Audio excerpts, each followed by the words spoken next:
an incredible thing this is. This is accomplished educators coming together to learn from one another. Like, that's what professional development should be everywhere.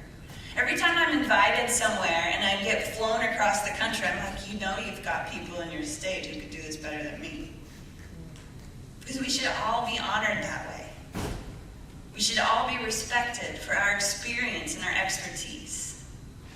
Because we know. And we have the stories. Tammy just shared one with us. Our stories change hearts and minds, and our messages change the hearts and minds of students.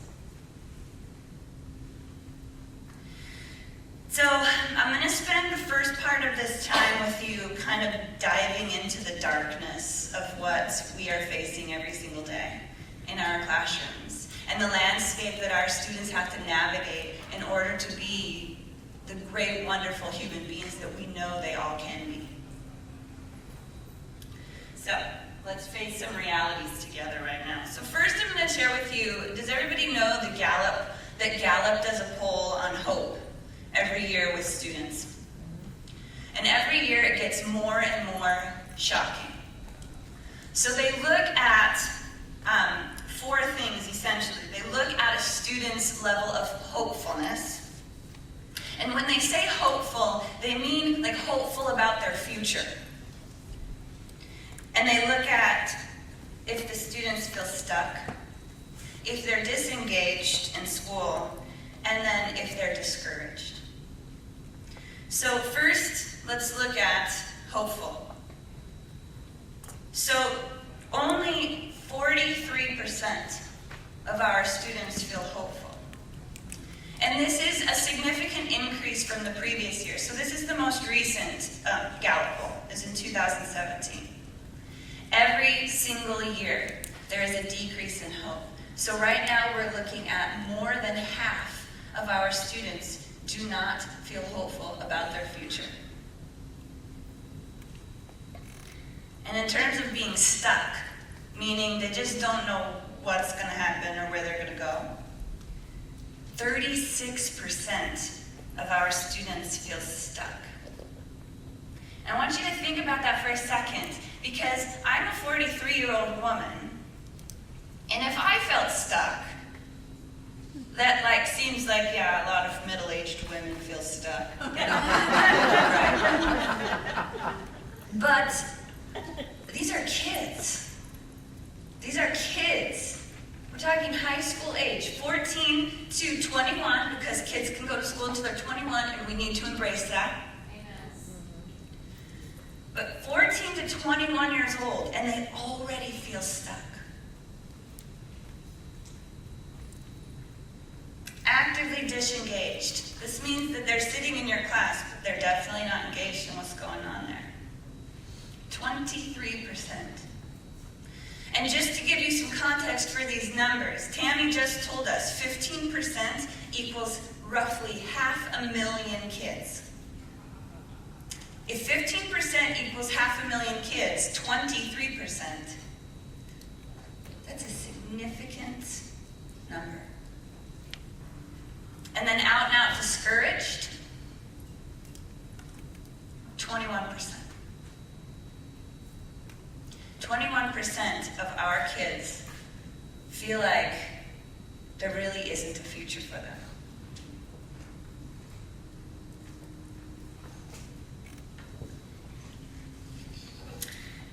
So there's a decrease in hope every year. And so what does that mean? What does that mean for our kids? It means that they have less resiliency. So, and I just want to note, because I think that we use the word resilient kind of flippantly oftentimes. Because the fact that our kids show up to school is extremely resilient. So I think we need to recognize that. And we talked about we have to figure out how to build, not to fix. That's one way we can change our mindset around our kids, is to remember that showing up is actually an asset. It's a very strong indication of resilience. Because even if they feel discouraged or stuck or hopeless, they're there. They're there. And that means that we can help change that. But kids who lack hope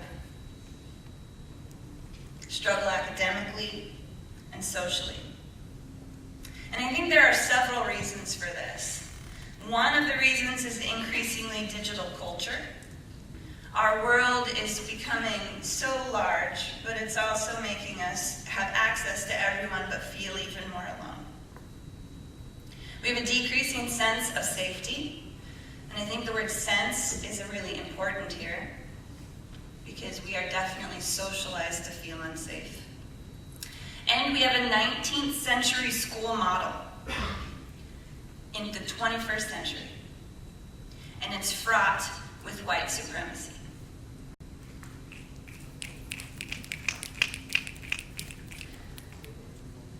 And this is just the beginning.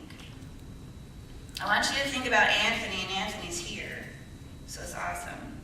In Tammy's story, when Tammy first met Anthony, Anthony, where would you have fallen on this pole? Would you have been hopeful? Would you have been stuck or discouraged before you met Tammy? Discouraged. And if he hadn't met a kind, caring, compassionate, committed adult in his life, we wouldn't have an awesome educator and coach right now.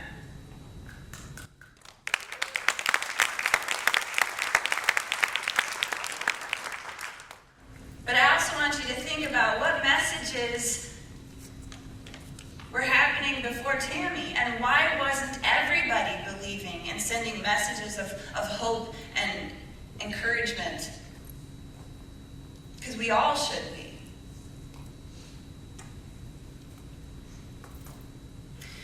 So we also have some shifting demographics. And I don't honestly know if they're actually shifting. I think we're just opening our eyes. Nearly 10% of our student population are English language learners. And I want you to know that 71 million people worldwide are on the move, which means they've been displaced from their home. 71 million people worldwide. And children on the move have missed 1.5 million weeks of school. 1.5 million weeks of school. Homelessness has increased 70% over the last decade. And 1.36 million kids face housing instability.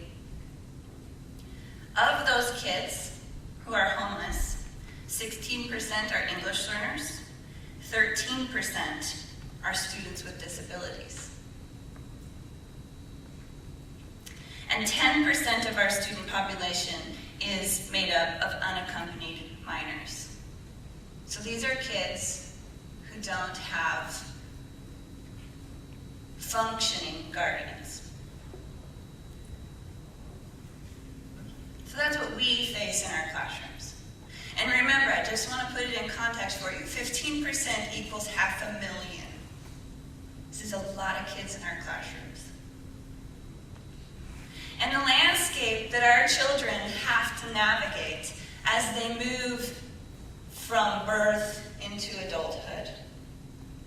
The top 1% earns more than the bottom 50%. It impacts our access to everything. There's no access to, think about in rural communities, or even in some urban communities with extreme poverty, they don't have access to Wi-Fi. There are places in urban settings where people do not have access to the internet. Transportation is an issue. Kids can't even get to school. Without access, there is no equity.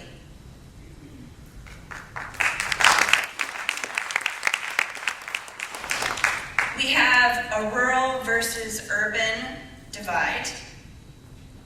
I know of teachers who work in rural settings and have 8 preps.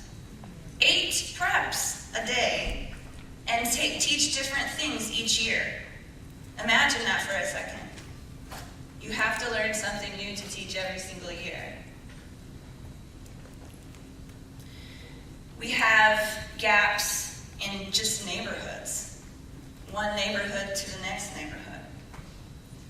equity. Upward mobility is nearly non-existent. There's increased diversity or awareness of diversity in terms of race and ethnicity. Shifting majorities challenge our systems, our values, and should make us question our morality. And as technological connections grow, meaningful human interaction diminishes. It doesn't have to be that way, but we're not addressing it really, so that's where we're headed. People feel increasingly isolated and alone, and most connections today are made through technology. Search for belonging. Because that's what our kids want. They want to belong. I want to belong. I want you to look at me and be like, Mandy said something today. Because I want to belong. We all want to belong. So if we're in an environment where we feel like we don't belong, we're going to search for that somewhere, and it might go badly. Because online belonging becomes an echo chamber. There's a lack of exposure to new experiences. We don't challenge our perspectives. All of this impacts student future outlook. Plus, there's so much hate. There's a new record for mass shootings every year, and this has become the new normal. There were like 3 right before the end of the school year this year. Did any of us even bat an eye? There's an increase in hate crimes, particularly targeting Muslim and Jewish faith communities and our trans communities, particularly our trans community members of color, especially those who are English learners. And a great deal of hate targeted at our immigrant communities. Youth incarceration has increased across the board. And immigrant youth incarceration, 60,000 children have been in custody in the last few months. 60,000 kids have moved through Customs and Border Patrol. And there's an average of 13,000 immigrant children incarcerated for longer than 30 days simply because they weren't born here. Hate is on the rise, or it's just rearing its ugly head, and it's always been there, and we've just failed to address it. And our young people feel it the most. There's an unprecedented amount of online bullying, increasingly face-to-face bullying. I cannot tell you how many times my kids have walked through the hallways in the last 2 years and been told to go back to their country.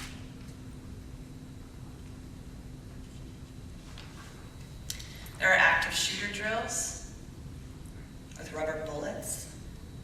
Consistent message that we must live in fear. All of this leads to a lack of hope and belonging and hopelessness.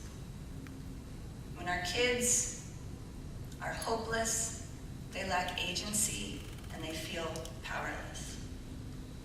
But there is hope.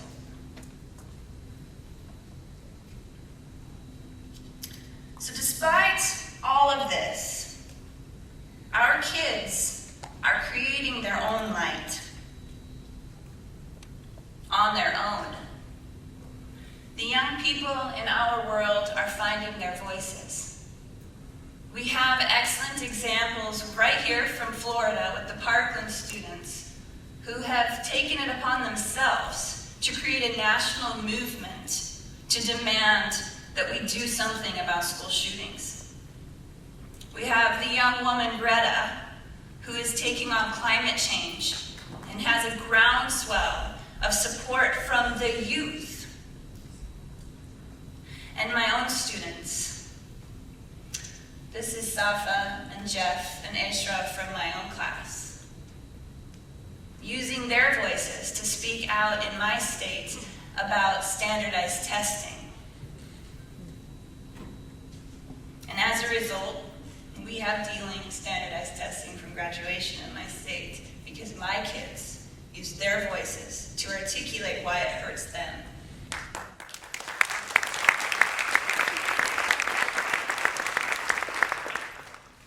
So students are making their own light, but in what they could do if we, as educators, stepped up to lead the way. Here's a quote from Zander Sherman. In the 21st century, we use a 19th century school model with 20th century values. There's clearly something wrong with this picture. Educators have limited access to decision making. Policy happens to us, not with us. And at most, we're called upon to tell our stories. Monica Washington just this morning talked about this at breakfast. How people pat us on the back and say, oh, such a beautiful story, thank you for sharing. And then disregard our expertise and our experience. We're asked to implement policies we know will not positively impact our students, and we're often asked to do this without proper training.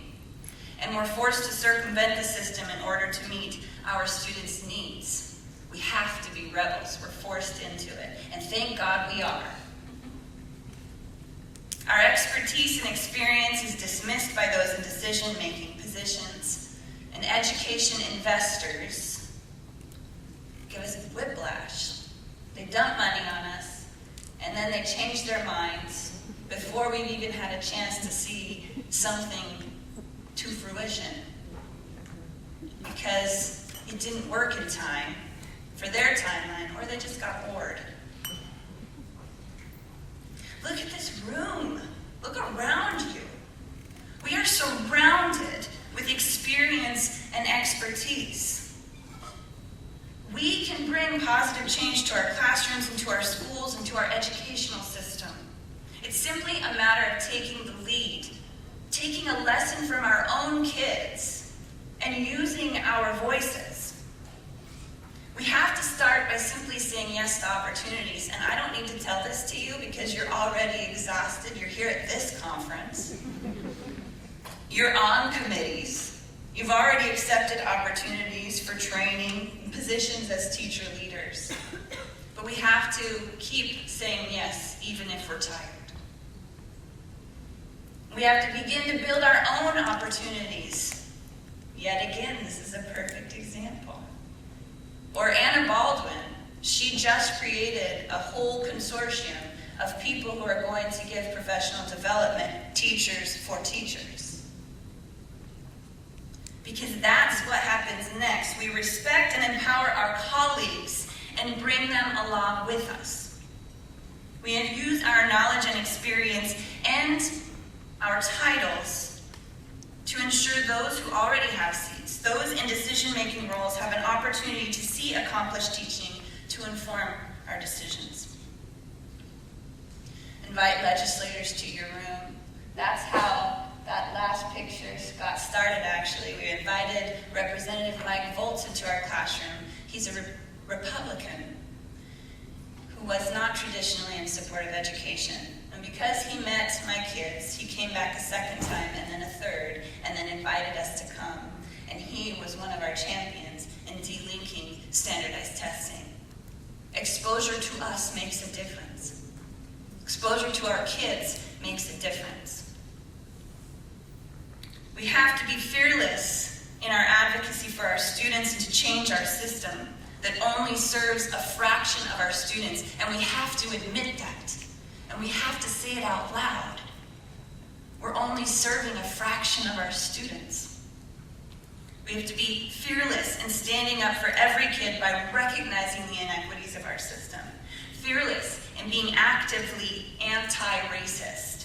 Fearless in ensuring all students are protected and provided a high-quality education through which they are seen, they are heard, and that they know they belong. And fearless in demanding our system truly serves every student. Because we know our why. We know our why. At the heart of our classroom practice is our students, seeing and celebrating their strengths. When students are at the heart of our leadership, people will listen and we can make positive change. Just like Tammy's story, just like the stories each of you has. We are accomplished educators. We have the knowledge, skills, expertise, and most importantly, the experience to dictate how to best serve our students and how our education system should operate. And that means, as teachers, as experts, we must take our seat at the head of the table. And we have to do it together. Because the only ones who should be developing policies that impact our classroom and our kids is us.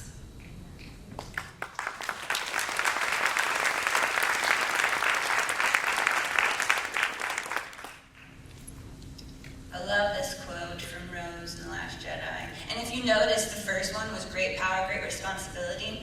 That was Uncle Ben from Spider-Man. With great power comes great responsibility. Because we have great power. Our messages matter. Tammy just proved that.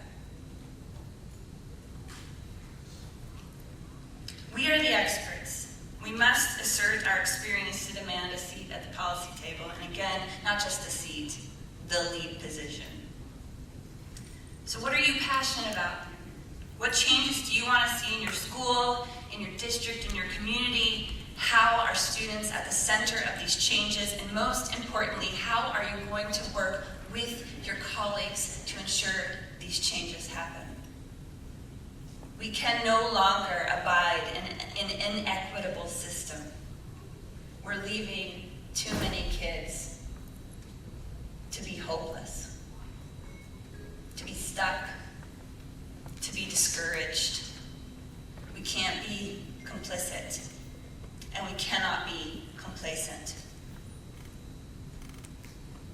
We're educators. We know what we're fighting for. Our students. So let's be fearless. Let's respect our expertise and the expertise of our colleagues. Let's respect our experience and use it. We must own our power, because we are powerful.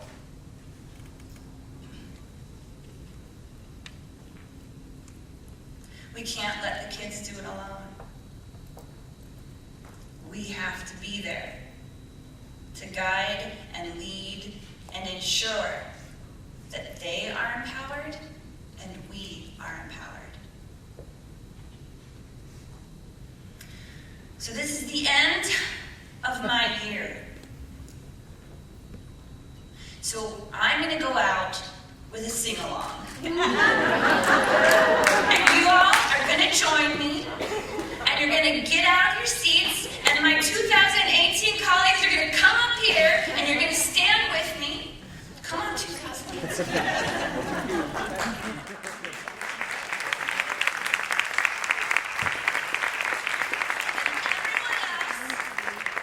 else is going to stand up, and you're going to dance